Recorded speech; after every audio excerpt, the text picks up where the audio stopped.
The title is The Truth Cannot Be Silenced. Because through the messenger may fall, the message of God's truth lives forever. You cannot stop the message of the Word of God. You can mock them. You can mock the messenger, ridicule the messenger. You can behead the messenger. You can shoot the messenger. But the message of God's truth lives forever. Okay?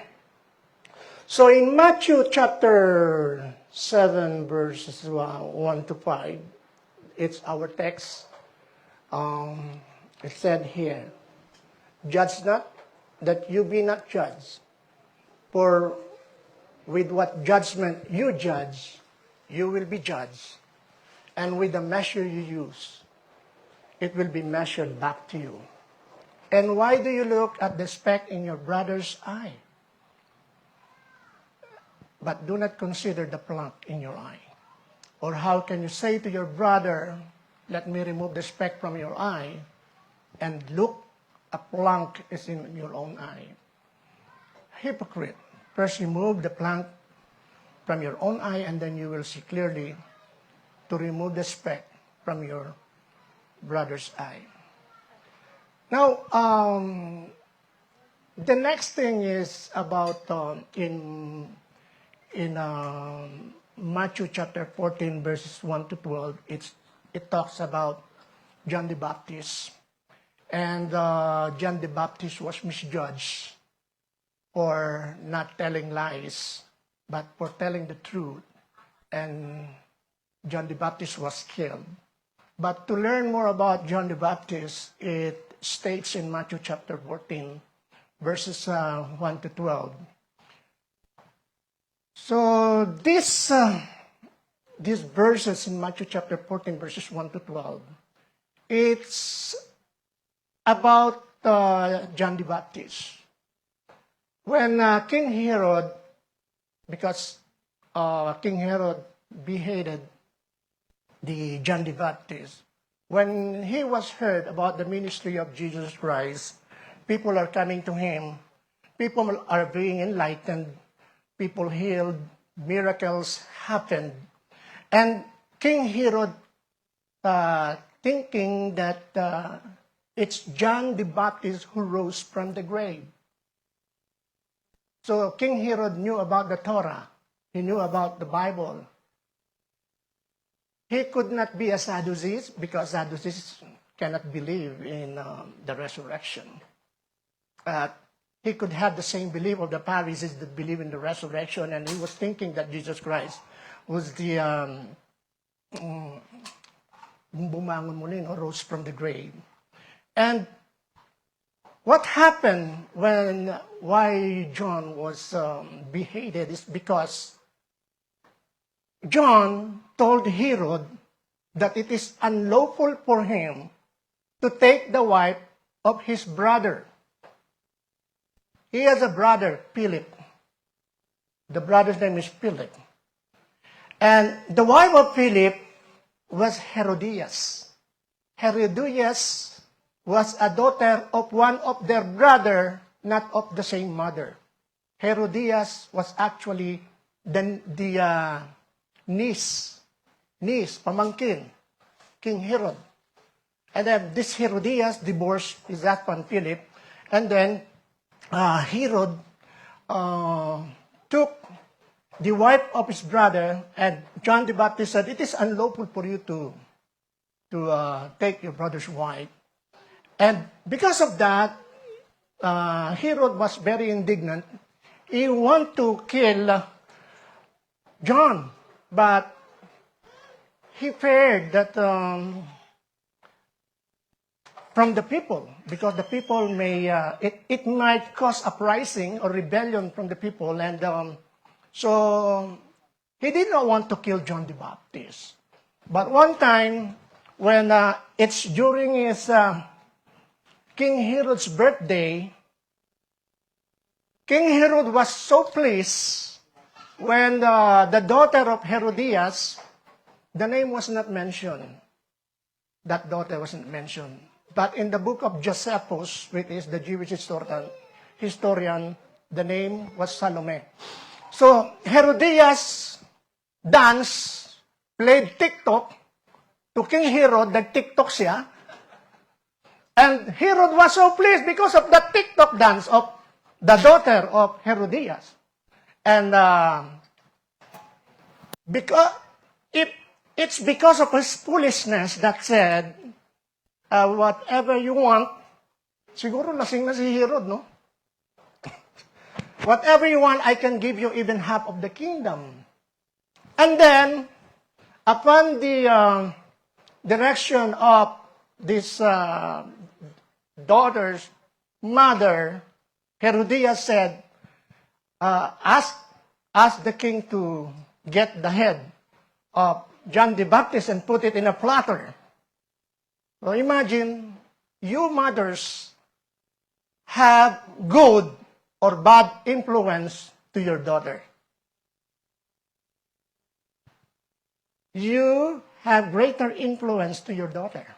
So this daughter asked the head of John the Baptist, and because Herod cannot back out from what he promised, and people heard what he said of his oath, he sent soldiers to beheaded John the Baptist. And John the Baptist was dead. The disciples took his body, buried it, and went to tell Jesus. Now, we will talk about a man who lived a very courageous man. He spoke about the truth without fear. A man who prepared the way of the Lord, John the Baptist. And John's life was not easy. If you tell the truth about the Word of God, it's not easy because the world will judge you. Because they have their own definition. So, because the Pharisees also, because of that truth, John was preaching, telling about the people. The Pharisees accused him of being judgmental. They judged him. And even Herodias, the wife and niece of King Herod, hated him and plotted his death. And he was killed. He was not shot. He was killed because the truth John preached caused discomfort to others. It caused discomfort to others. That's why he was beheaded. So, John the Baptist was beheaded. And he was killed because the truth John preached caused discomfort to others. Amen? Kaya, here lies a tension for us. In Matthew chapter 7, verse 1, do not judge, or you too will be judged. Many think it means to be silent. It means to be quiet about sin. No, it's not. But John shows us that do not judge does not mean not to speak the truth. It means not to be hypocritical, but instead declare God's truth with humility and courage. John's mission is to prepare the way of the Lord. When you see something is telling you the truth, that could be the day of your salvation. If you don't know about God, when you heard someone preaching about the truth, it could be the day of your salvation. That's why it said, today, if you hear His voice, do not harden your heart. In the Old Testament time, they have to take a rest during the Sabbath. The Sabbath day is the day of their rest, and they were not told to do work or they will die. So, that's on the Sabbath day in the Old Testament. In the New Testament, Jesus said, I am the Lord of Sabbath. So when you accept the Lord Jesus Christ, you already rested from sinning. That's why it said, today, if you hear His voice, what is today? Monday, Tuesday, Wednesday, Thursday, Friday, Saturday, Sunday, any day, today, when you hear His voice, do not harden your heart. Amen? When you hear the Word of God, it's preparing the way of the Lord for you. John was prophet sent by God, for his purpose was clear. It said, a voice of one calling in the wilderness, prepare the way of the Lord, make straight paths for Him. Now, when we are sinning, we don't know about the Word of God. We are like in the wilderness. We have all direction open. All direction open for you. So that's, you are still in the wilderness. When you are sinful, you don't know about the Word of God. But Jesus said, I am the way, the truth, and the life. No man come to the Father but through me. He said, I am the way. And that way is a straight and narrow way, for wide is the gate, and broad is the way that leads to destruction, and many will go in thereat. But a straight and narrow way is heading to life, and only few find it. And that way is the Lord Jesus Christ, when He said, I am the way, I am the door. You have to enter the will of God through the Lord Jesus Christ, when He said, I am the way, I am the truth, and the life. Jesus Christ is that narrow way. Jesus Christ is that narrow gate. Are you going into it or no? So, John was a prophet sent by God. He preached repentance. He said in Matthew 3:2, repent, for the kingdom of heaven has come near. John's mission was not to please people, but to prepare the heart for Jesus. And eventually was misjudged, and he was killed. But his only ministry is to prepare the heart of the people. Like John the Baptist, like any other else, like Billy Graham, or people that preach about the truth,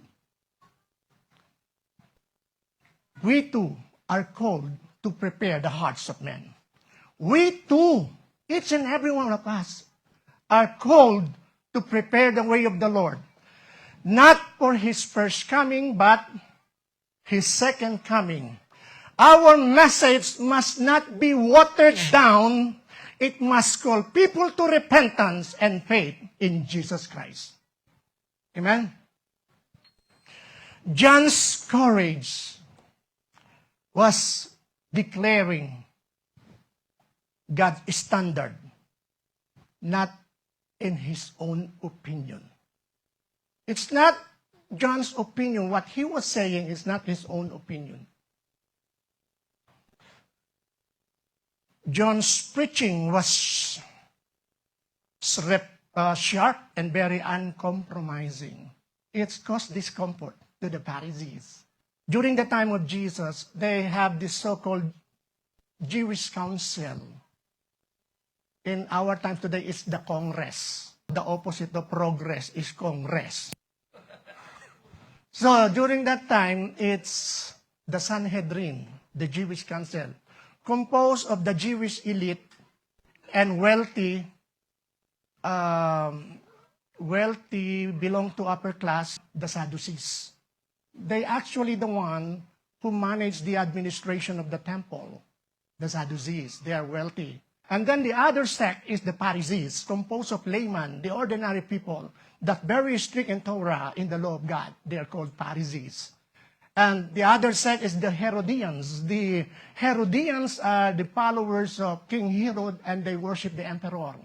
And the other sect is the Essenes. The Essenes, they live in near the Qumran cave. They are the Essenes. They sell everything they have, and they live in that very isolated place near the Qumran cave. He rebuked the Pharisee. Imagine, John the Baptist rebuked the Pharisee when he was, "You brood of vipers." Kaya nyo sabihin yan? Kayo'y mga ahas. You brood of vipers. Who warned you to flee the coming wrath? He even confronted the king. Oh, hindi siya nagpatumpik-tumpik. Tagalog, no? Hindi siya nagpatumpik-tumpik. He warned King Herod. And it said, it's unlawful for you to take your brother's wife. And many people said John was judgmental. You're judgmental, John. You judge me, John. But was he? Was he judgmental? No. He was declaring God's standard, not his own opinion. And here is the heart of the message that I want you to hear today. God is the source of the moral absolute. Without the absolute, without the reference of what is good and what is evil, without the reference and you define what is good and what is evil, magiging anarchy na lang tayo. Kung ano na lang maisip mo, so yun ang susundin mo. Huh?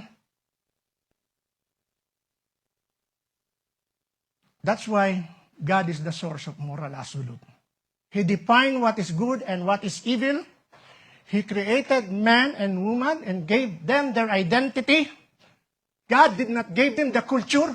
God did not give them, Adam and Eve was not given a government, but a government of God, not our feelings. But when people redefine morality, they are committing the same sin of Adam and Eve. They were told, of every fruit of the garden you can freely eat, but of the fruit of that tree that is in the midst of the garden, you cannot eat that, because that tree is a fruit, the fruit of that tree is the fruit of knowledge of good and evil, and when you eat that, you will surely die. And Satan said, no, if you eat that fruit of redefinition, you will become like God. Why? Because when you redefine something outside of the moral absolute of God, you become like God. You are God. Because you define what is good and what is evil. That's why we need a moral absolute to define what is good and what is evil. So, they eat from the tree of the knowledge of good and evil, saying, it's like they were saying, they were told not to eat that because it's not good for them, it's bad for them, and it's evil to do that. It's like they were saying, I will define right and wrong for myself. I will be like God. This is not freedom. This is rebellion. And rebellion always leads to death.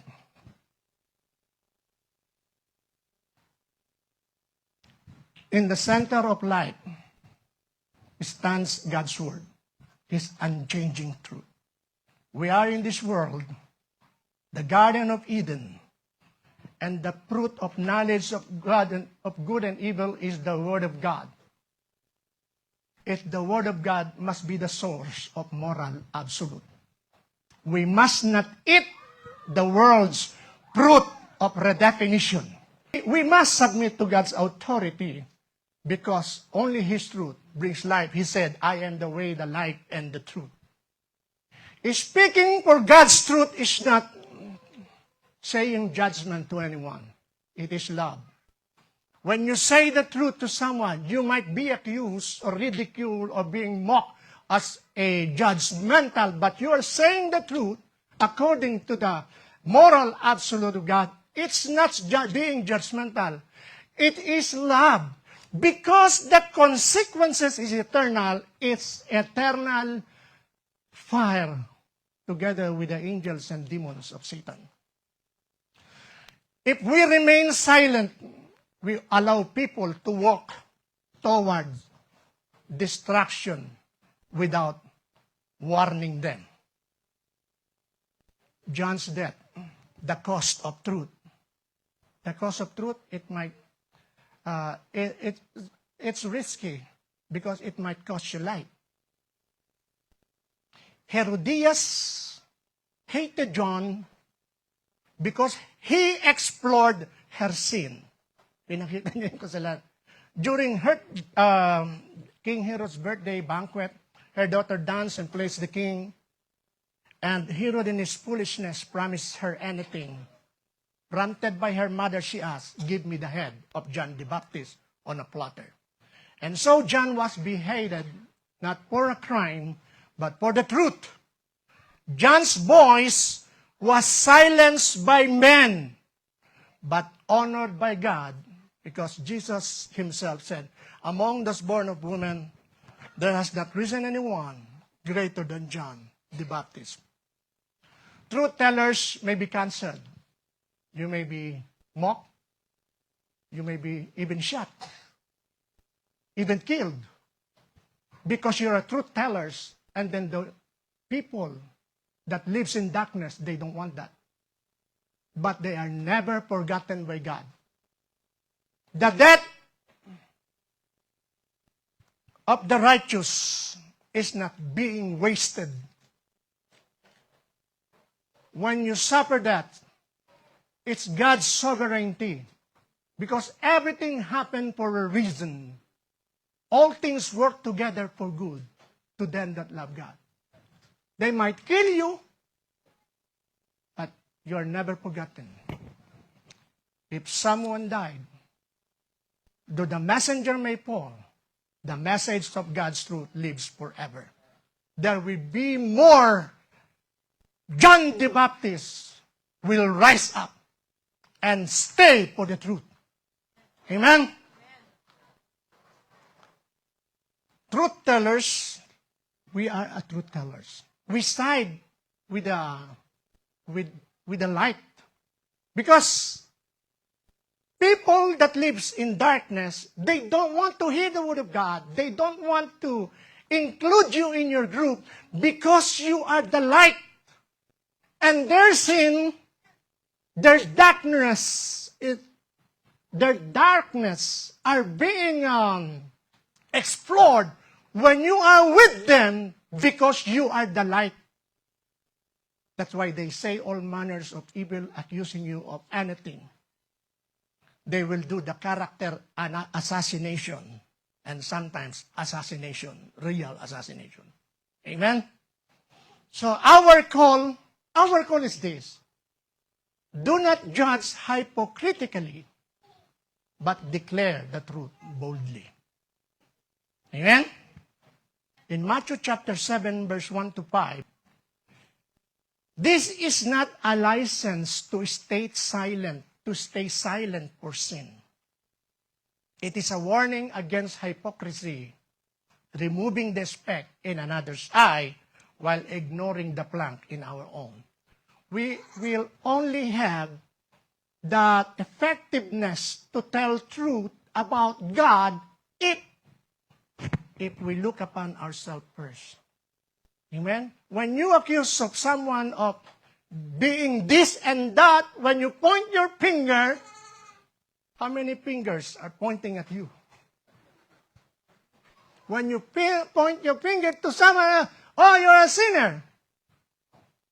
You know, we don't have the right to point our finger to someone else sinner, because a sinner cannot convict a sinner like himself or herself.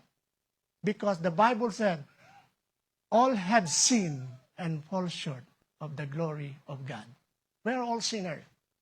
But the only difference is we have the covering. Because that sinner is in us, but God did not see that sin when you accept the Lord Jesus Christ, because the blood of the Lamb covers your sin. Amen? When Adam and Eve sinned, they were told not to eat of that fruit of redefinition. They sinned, and God said, you will surely die when you eat that. But God loves them. They did not die physically. But when they saw themselves naked, what they did? They get fig leaves. They made fig leaves because when they eat the fruit of the tree, nagkaroon sila ng consciousness. Abay, nakahubad pala. Ay! I'm naked. Ay! They have that consciousness when they sin. And they made fig leaves. Out of fig leaves, they made a covering for themselves. But it's not counted in the sight of God. It's not counted. That's why when people sin, they made many contributions, a lump sum of money, and they become a member of the charitable organization. Righteousness of God is not like that. You're just covering your sin with fig leaves. So, what God did, they cover them with animal skin. Animal skin, they covered them. What happened to the animal? If you get the animal skin, what will happen, Pastor? What will happen? Of course, that animal will die to get the skin and cover for the sin of. This is, the guilty party is Adam and Eve. And the animal is not guilty. But he suffered. He died because of the sin of others to cover their sin. Jesus Christ is the Lamb of God that was killed not for his sin, because of our sin, and his blood became our cover. That's why it said, accept the Lord Jesus Christ, and you will be saved, because that Savior, his covering is through his blood. Amen? Jesus Christ was given by the Father himself. It's not us who provide Jesus Christ. It's not men who provide Jesus Christ. Jesus Christ is the salvation. Amen? That's why it said, you cannot lose your salvation because it is not you who provided that. It's God, the Father, who provided Jesus Christ, our salvation, for us. But that package, it has a deal. It covers with warranty and maintenance. What I mean is obedience. You will have to do something. Even that salvation is already there. You cannot lose that because that salvation is Jesus Christ and provided by the Father for us. But the oath of salvation, there is something that you will have to do. I remember the preaching of Brother Braden about the harlot, Rahab. Rahab belonged to Jericho. The two spies came, and they were terrified because the Israelites will annihilate them. But Rahab said, don't kill me, because I did good things to you.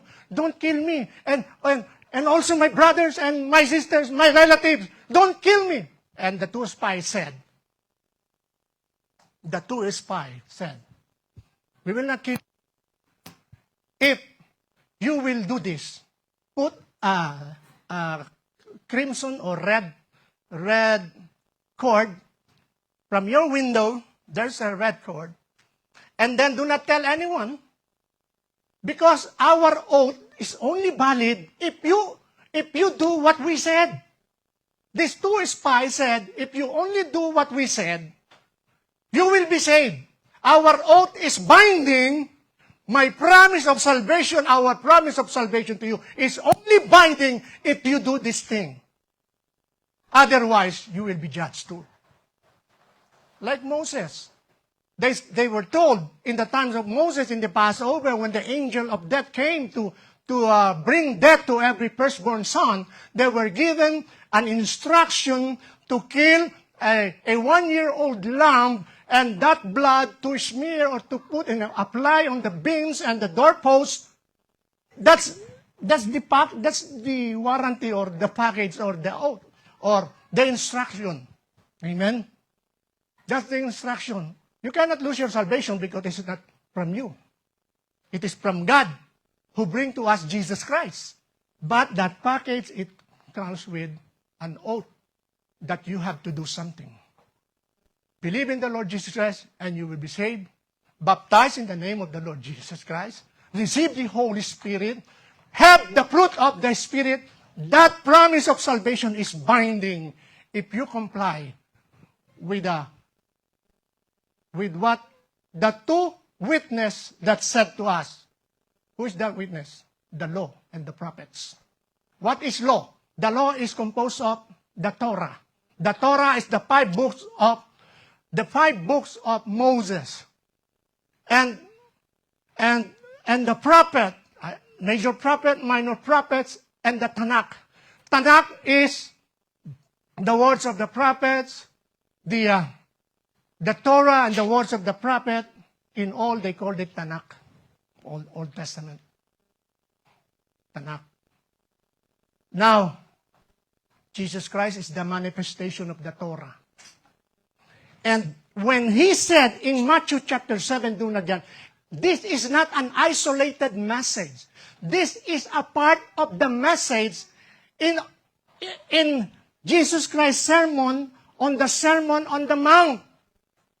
He was explaining on that Sermon on the Mount, Jesus was explaining the real interpretation of the Torah through that Sermon on the Mount, and he was teaching about what kingdom living looked like.